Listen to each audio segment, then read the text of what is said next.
இப்போ இந்த விஷயத்துல தாவேக தலைவர் விஜய் அவர்கள் வீட்டுக்கே அழைச்சு அவங்கள்ட்ட பேசினதெல்லாம் இருக்கட்டும், நேரம் வந்தா கூட்டம் கூடிரும்னு அவங்களே சொல்றாங்க. ஆனா கைது பண்ணிட்டாங்க.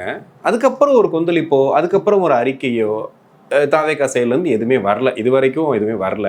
அதை பத்தி பேசவும் இல்ல. இது அடுத்த கட்டத்துக்கு என்ன பண்ண போறோம் அப்படிங்கிற மாதிரி அறிவிப்பும் இல்ல. வீட்டுக்கு அழைச்சு உட்காந்து பேசினா மட்டும் போதுமா சார்? இல்லை, வீட்டுக்கு அழைத்ததுங்கிறது அது சரியான விஷயம் இல்லை. ஏன்னா விஜய்க்கு வந்து இன்னும் நாம் ஒரு நடிகர் அப்படிங்கிறது அவருடைய மைண்டில் இருக்குது. நான் கூட அன்றைக்கி சொன்னேன், விஜய் வந்து முதல்ல செய்ய வேண்டியது என்ன அப்படின்னா, நாம் ஒரு நடிகர் அப்படிங்கிற எண்ணத்தை தன் மனசிலிருந்து அகற்றணும். அதுதான் முதல் விஷயம்.